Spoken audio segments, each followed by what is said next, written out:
Magandang gabi, welcome sa Pampatulog Stories. Bago tayo magsimula, ayusin mo muna ang iyong unan. Siguraduhin ang iyong mga balikat ay nakababa at hindi maigting. Huminga tayo ng malalim, isang malalim na paghinga para sa lahat ng pagod ng araw na ito. Huminga at pakawalan. Pakinggan mo ang katahimikan sa paligid mo. Isara mo na ang iyong mga mata. Isipin mo na ikaw ay nasa isang lumang bahay sa probinsya. Malayo sa ingay ng lungsod. Malayo sa liwanag ng mga screen. Ang tanging kasama mo ay ang amoy ng paparating na ulan at ang pangako ng isang mahimbing na pahinga. Handa ka na ba? Ang bawat salita ay magsisilbing duyan. Ang bawat hinto ay sandali ng iyong paglutang. Hayaan mong dalhin ka ng musika ng ulan sa bubungang lata. Simulan na natin. Ang hapon sa baryo ay parang isang pagod na buntong hininga. Mainit ang singaw ng lupa at ang mga dahon ng mangga ay tila walang lakas na gumalaw, nakalaylay at naghihintay ng himala. Si Lolo Isko ay nakaupo sa kaniyang paboritong tumba-tumba na gawa sa uway. Ang tunog ng kaniyang upuan ay parang isang oyay na matagal na niyang kabisado. Tumingala siya sa langit.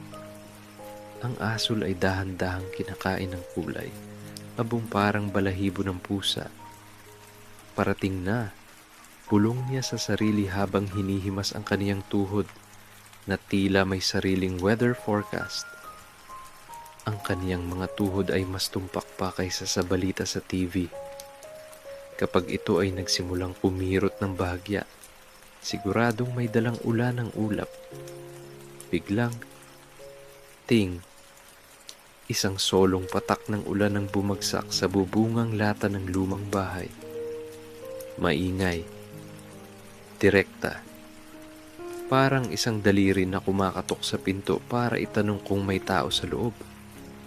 Pagkatapos ng ilang sandali ng katahimikan, ting, ting, tatatatatap, nagsimula na ang himig ng langit. Ang bubungang lata ni Lolo Isko ay hindi ordinaryong bubong. Ito ay isang lumang yero na dumaan na sa maraming bagyo. May mga bahid ng kalawang na parang bakas ng nakaraan at may kakaibang timbre. Sa simula, ang tunog ay parang mga maliliit na paa ng ibon na nagtatakbuhan. Tak, tak, haya na sila. Biro ni Lolo Isko habang dahan-dahang tumatayo. Kailangan niyang hanapin ang mga lumang timbang plastik at latang biskwit. Alam niyo naman sa lumang bahay, ang ulan ay hindi lang nananatili sa labas. Minsan, gusto rin nitong pumasok at makisalo sa loob. Nakakita siya ng isang lumang lata ng skyflakes. Inilagay niya ito sa ilalim ng isang maliit na tulo sa gitna ng sala. Tung, ang tunog ng tubig na tumatama sa walang lamang lata ay matinis at masigla. Tung, tung, pero habang napupuno ang lata, ang tunog ay nagbabago. Nagiging mas malalim. Tok, tok, tump, tump. Humiga muli si Lolo Isko sa kaniyang tumba-tumba. Ang amoy ng basang lupa, ang tinatawag nating alimuom, ay pumasok sa bintana. Ito ay amoy ng alaala. Amoy ng malamig na kape at mainit na yakap. Ang mundo sa labas ay dahan-dahang naglalaho sa likod ng puting kurtina ng ulan. Shhh!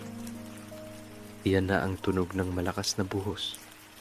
Wala ka ng ibang maririnig kundi ang hagupit ng tubig sa lata. Sa ibang tao, baka ito ay ingay. Pero kay Lolo Isko, ito ay proteksyon. Bawat patak ay nagsasabing, ligtas ka rito. Mainit ka rito. Matulog ka na. Ang kaniyang mga mata ay nagsisimulang bumigat. Ang ingay ng lata ay nagiging isang puting ingay o white noise na bumabalot sa kaniyang kaisipan. Isang patak, isang tunog, isang hininga. Habang lumalalim ang hapon at patuloy ang pagbuhos ng ulan sa bubungan, ang mga kanal at pilapil sa labas ng bahay ni Lolo Isko ay nagsisimulang mapuno, at kasabay ng pag-apaw ng tubig ay ang paggising ng mga lokal na tenor ng baryo. Ang mga palaka, kokak, kokak. Napatungal ng tawa ng bahagya si Lolo Isko. Ayan na ang mga hurado. Pulong niya. May isang malaking palaka sa ilalim ng kaniyang bintana na ang boses ay parang isang sirang bass guitar. Napakalalim. Sa kabilang panig naman, may mga maliliit na palakang saging na ang tinig ay matinis. Kikiki, kikiki. Parang mga backup singers na hindi masyadong marunong sumabay sa tiyempo. Pero sa gitna ng ulan, ang lahat ng ito ay nagiging isang maayos na musika. Walang nag-aaway. Lahat ay nagdiriwang dahil sa wakas. Tapos na ang tagtuyot. Naalala ni Lolo Isko nung bata pa siya. Hinuhuli nila ang mga ito. Pero ngayon, sapat na sa kanya ang makinig. May aral ang mga palaka. Isip-isip niya habang nakapikit. Hindi nila kinakailangan ng magandang entablado para umawit. Kahit nasa putikan, kahit basang-basa, ang mahalaga ay may boses silang inilalabas. Kokak, kokak. Ang ritmo ay nakakahawa. Sumasabay ang tibok ng kaniyang puso sa bagal ng kantahan sa labas. Ang bawat kukak ay tila isang paalala na ang kalikasan ay may sariling buhay na hindi natin kailangang kontrolin. Kailangan lang nating makinig.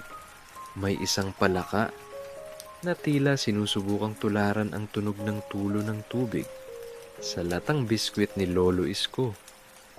Tung, kukak, tung, kukak. Napangiti ang matanda. Mali ang nota mo, kaibigan. Biro niya sa hangin. Ang biro ay nawala sa lamig ng hangin, pero ang gaan ng loob ay nanatili. Ang lamig ay dahan-dahang gumagapang sa kaniyang mga binti. Inabot niya ang kaniyang lumang kumot na may disenyong tigre.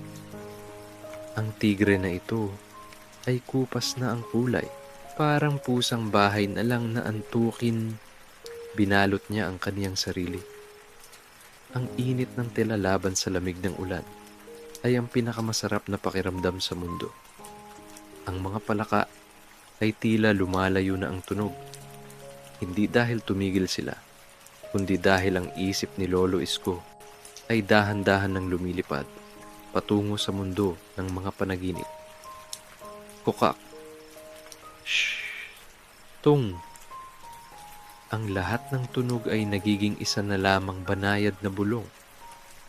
Ang konsyerto ay para sa kanya, at ang kaniyang palakpak ay ang kaniyang malalim at payapang paghinga. Hinga ng malalim, tigil ng sandali, at pakawalan. Ang lamig ay hindi na lamang bumubulong sa labas.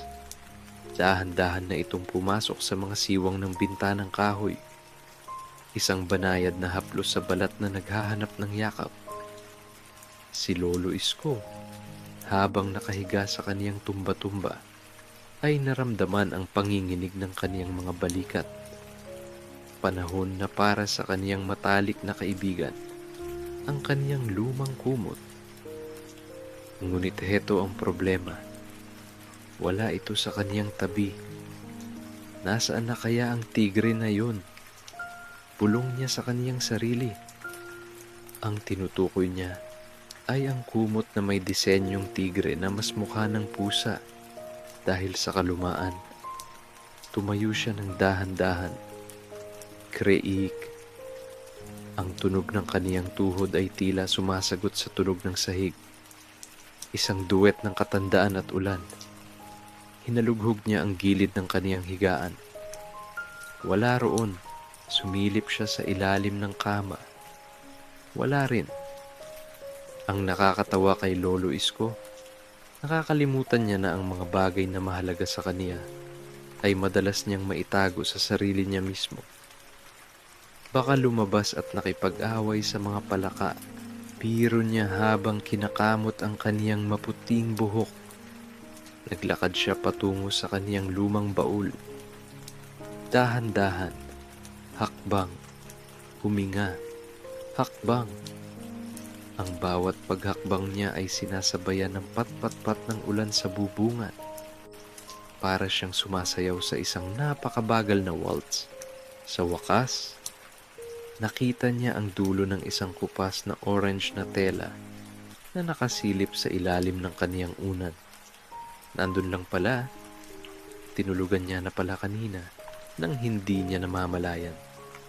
Ito ang aral ng nawawalang kumot, isip-isip ni Lolo Isko habang hinihila ito. Minsan, ang hinahanap nating kapayapaan at ginhawa ay hindi naman talaga nawawala. Nakatago lang ito sa ilalim ng ating mga sariling abala. Kailangan lang nating huminto, yumuko, at abutin ito muli. Inilatag niya ang kumot. Ang tela ay amoy araw at amoy detergent na perla. Amoy ng kalinisan at tahanan. Ibinalot niya ito sa kaniyang katawan. Mula sa balikat hanggang sa kaniyang mga paa. Para siyang naging isang malaking lumpia ng katahimikan. Bumalik siya sa kaniyang upuan. Ang lamig ay hindi nakaaway.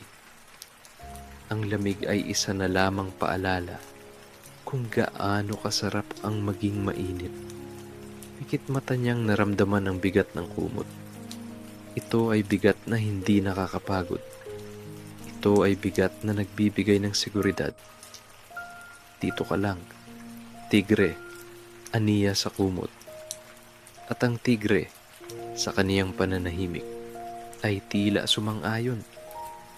Habang ang ulan ay nagpapatuloy sa kaniyang walang katapusang pagkukwento sa bubungan, ang tiyan ni Lolo Isko ay nagparamdam ng isang banayad na kulo. Hindi ito yung gutom na nagmamadali. Ito ay yung gutom na naghahanap ng init. Dahan-dahan siyang tumayo mula sa kaniyang pagkakabalot sa kumot. Ang sahig na kawayan ay malamig sa ilalim ng kaniyang mga talampakan. Tap! Tap! Tap! Naglakad siya patungo sa kaniyang maliit na kusina. Doon, sa ibabaw ng lamesang kahoy, ay may nakabalot na brown paper bag. Ang pandesal na binili niya kaninang madaling araw ay nandoon pa. Matigas na siguro, pero may solusyon doon. Binuksan niya ang kanyang lumang kalan. Ang asol na apoy ay sumayaw ng bahagya. Isinalang niya ang maliit na kaldero na may lamang tubig at ang tableya ng purong tsokolate. Ang tunog ng sandok na humahampas sa gilid ng kaldero ay parang isang kampana. Habang natutunaw ang tsokolate, ang buong kusina ay napuno ng bango. Mapait na matamis. Amoy na tila yumayakap sa kaniyang pagkatao. Ito ang tunay na gamot sa ulan, bulong niya. Isinawsaw niya ang pandesal sa mainit na tsokolate. Hinayaan niyang sipsipin ng tinapay ang itim na likido hanggang sa ito ay maging malambot. Ang unang kagat ay langit. Ang init ay gumapang mula sa kaniyang dila. Tumaan sa kaniyang lalamunan hanggang sa maramdaman ng kaniyang puso. Walang TV, walang radyo. Tanging ang tunog lang ng paghigop at ang ulan sa labas. Sa bawat higop, ang mundo ay nagiging mas maliit. Hindi na mahalaga ang mga problema sa labas. Hindi na mahalaga ang ingay ng politika o ang bilis ng panahon. Ang mahalaga lang ay ang tasa, ang tinapay, at ang ulan. Ang buhay ay parang tsokolate, naisip ni Lolo Isko habang pinapahid ang mantsa sa kaniyang labi. Minsan matamis, madalas mapait, pero kailangan mong tunawin sa init para lumabas ang tunay na sarap. Napangiti siya sa kaniyang sariling pilosopiya. Minsan, ang pinakamalalim na aral ay matatagpuan sa ilalim ng tasa. Tapos na ang kaniyang merienda, ang kaniyang tiyan ay busog na at masaya. Ang kaniyang katawan ay lalong naging mabigat. Ang init ng tsokolate ay nagsisilbing panggatong sa kaniyang antok. Bumalik siya sa sala. Ang ulan ay humuhupa na ng bahagya. Nagiging isang mahinang wisik na lang. Ang bubungang lata ay mayroon pa ring mga huling patak. Plok, plok. Humiga siyang muli. Binalot ang sarili ng kumot at hinayaan ang lasa ng tsokolate na maging huling alaala bago ang malalim na katahimikan. Hinga, pikit, panaginip. Ang busog na tiyan at ang init ng tsokolate ay nagdulot kay Lolo Isko ng isang kakaibang uri ng sigla, isang mapayapang sigla. Hindi siya nagmamadaling tumayo. Sa halip, iniabot niya ang isang lumang album na nakapatong sa maliit na side table. Ang balat nito ay gawa sa imitasyong katad, bitak-bitak na sa katandaan, at may amoy ng lumang papel at nakatagong panahon. Shhh! Ang tunog ng paglipat ng pahina. Sa unang pahina, nakita niya ang isang itim at puting larawan ng isang binatang may makapal na buhok at malapad na ngiti. Sino ba itong artistang ito? Biro niya sa sarili habang hinahaplos ang kaniyang sariling kulubot na pisngi. Siya pala iyon, 30 taon na ang nakararaan. Noong ang bubungang lata ay bago pa at kumikinang pa sa ilalim ng araw. Noong ang tuhod niya ay hindi pa tumutunog na parang kawayan sa tuwing siya ay tatayo. Ang ulan sa labas ay tila nakikinig sa kaniyang pag-alala. Ting, ting, ting. Nakita niya ang larawan ng kaniyang asawang si Rosa. Nakasuot ito ng bestida na mabulaklak habang hawak ang isang payong. Galit ka pa rin ba? Dahil nakalimutan ko ang ating anibersaryo noong 1975. Bulong niya sa larawan. Ang light humor na ito ay tila isang yakap sa kaniyang alaala. Naalala niya kung paano sila nagtatakbo sa ilalim ng ulan para lang isalba ang mga sinampay. Ang ulan noon ay musika, gaya ng ulan ngayon. Isang mahalagang aral ang dumapo sa kaniyang isipan habang tinitingnan ng mga kupas na mukha. Ang buhay ay hindi sinusukat sa dami ng araw na lumipas, kundi sa dami ng mga sandaling naramdaman nating tayo ay buhay. At sa gabing ito, sa gitna ng ingay ng lata at lamig ng panahon, pakiramdam ni Lolo Isko ay buong-buo siya. Ang bawat larawan ay isang patak ng ulan sa kaniyang nakaraan. May mga patak na malakas, may mga patak na banayad. Pero lahat sila, kapag pinagsama-sama, ay bumubuo sa isang ilog ng karanasan. Dahan-dahan niyang isinara ang album. Thump! Ang tunog ng pagsasara ay parang pagpapaalam sa mga multo ng kahapon. Salamat sa pagbisita, wika niya sa hangin. Ang kaniyang mga mata ay lalong bumigat. Ang mga mukha sa larawan ay dahan-dahang nagiging malabo. Naghahanda na siyang dalhin ang mga ito sa kaniyang panaginip. Huminga siya ng malalim, puno ng pasasalamat. Ang ulan sa bubong ay tila bumagal. Tik, tik. Matapos ibalik ang album, pinatay ni Lolo Isko ang munting gasera sa tabi ng kaniyang upuan. Isang ihip, at ang dilaw na liwanag ay napalitan ng kulay abo at bughaw na liwanag mula sa labas. Ngunit ang silid ay hindi tuluyang madilim. Ang bawat kidlat na malayo, yung mahina lang na flash, ay nagbibigay ng panandaliang liwanag. At sa liwanag na iyon, nagsimula ang isang palabas. Ang sayaw ng mga anino. Ang malaking puno ng kaimito sa tapat ng kaniyang bintana ay yumuyuko sa hangin. Ang kaniyang anino sa dingding ay tila mga kamay na kumakaway. Ang galaw ay napakabagal, parang isang pelikulang naka-slow motion. Oh, heto na ang mga mananayaw, isip ni Lolo Isko habang nakasandal ang ulo sa kaniyang upuan. Pinanood niya ang mga anino. Ang anino ng kaniyang tumba-tumba ay humahaba at umiikli. Ang anino ng mga tulo ng tubig sa bintana ay parang mga luhang kumikinang. Hindi ito nakakatakot. Ito ay nakakahipnotismo. Minsan, ang mga anino ay nagmumukhang higante. Pero alam ni Lolo Isko, ang mga higanteng ito ay gawa lamang sa liwanag at dahon. Ganoon din ang ating mga takot sa buhay. Isip-isip niya. Mukha silang malaki at nakakatakot sa dilim. Pero sa likod ng lahat, may liwanag na nagbibigay sa kanila ng anyo. Pinanood niya ang isang maliit na anino ng butiki sa kisami. Tumitigil ito. Gumagalaw. Tumitigil muli. Pati ba naman ikaw inaantok na? Biro niya. Ang butiki ay tila sumang-ayon sa isang mabilis na pag-atungal. Tsk, tsk, tsk, tsk. Ang ulan ay nagiging isang mahinang kaluskos na lamang. Ang sayaw sa dingding ay nagiging mas banayad.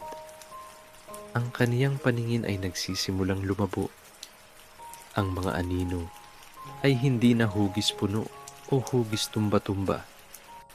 Sila ay nagiging malalambot na ulap na lamang sa kaniyang paningin. Hininga. Hinga. Ang bawat pag-alon ng anino ay tila nagsasabing, pikit na, pikit na. Ang mundong biswal ay dahan-dahang isinusuko ang kaniyang kapangyarihan sa mundong pandinig. Tanging ang plok, plok, na lang ng tulo sa lata ang naiiwan. Ang mga anino ay nagiging bahagi na ng kadiliman at ang kadiliman ay nagiging bahagi na ng kaniyang pahinga.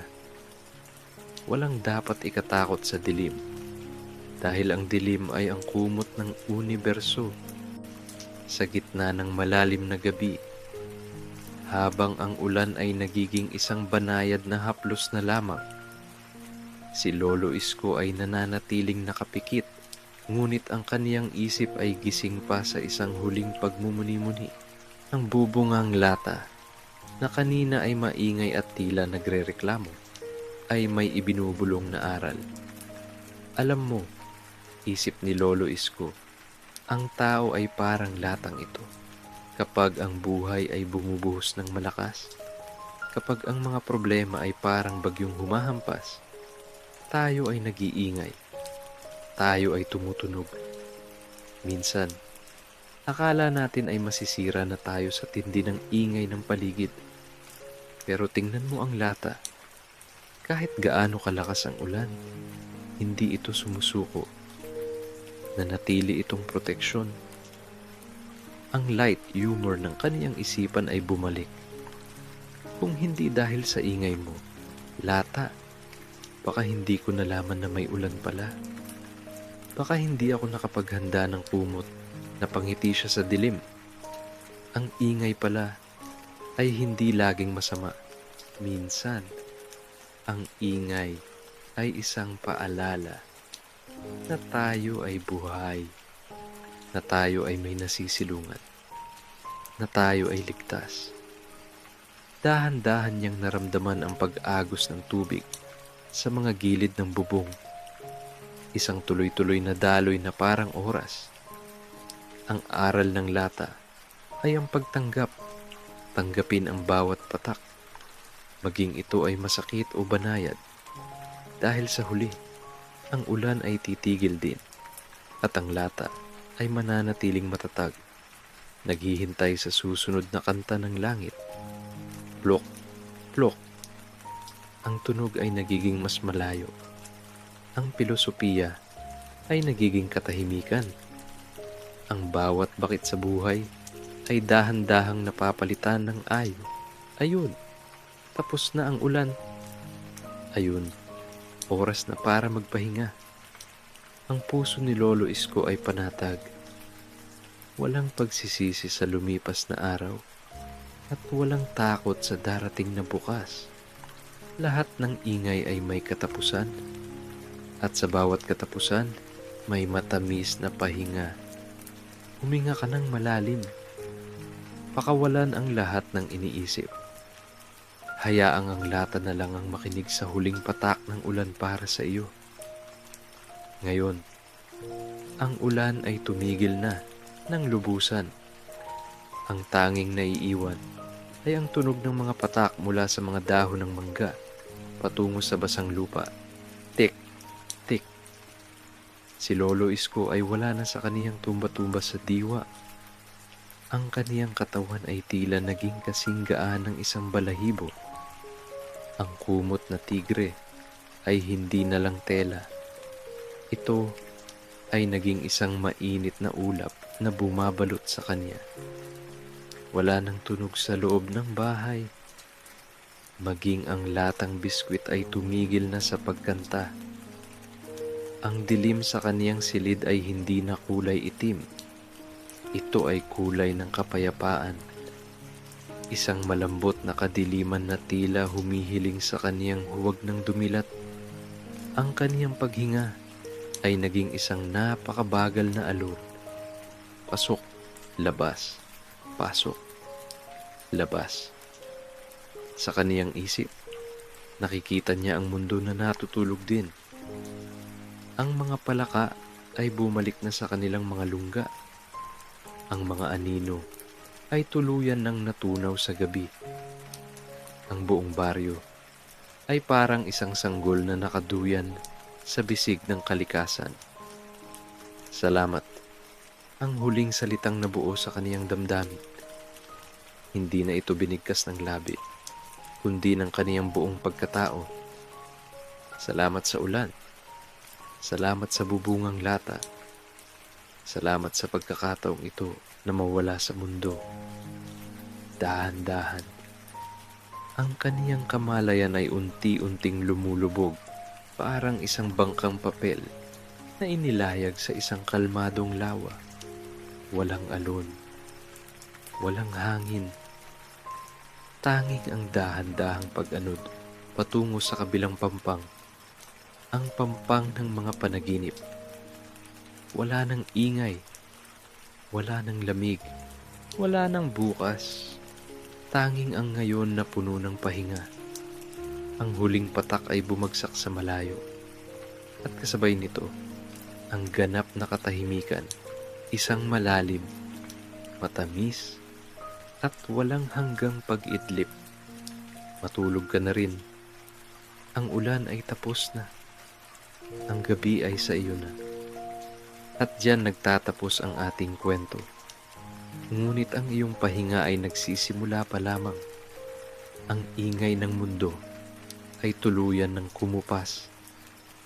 Ang bawat bahagi ng iyong katawan, mula sa iyong mga daliri sa paa hanggang sa iyong mga talukap ng mata, ay mabigat na, napakabigat, at napakapayapa. Huwag mo nang isipin ang bukas. Ang bukas ay may sariling oras. Sa ngayon, ang tanging tungkulin mo ay ang maging kaisa ng katahimikan. Hayaan mong ang huling imahe ni Lolo Isko at ng kaniyang kumot na tigre ang maging bantay sa iyong pagtulog. Dahan-dahan, paalam sa kamalayan, maligayang pagdating sa mundo ng mga bituin at ulap. Matulog ka na ng mahimbing. Ang ulan ay nagbabantay sa iyo. Magandang gabi.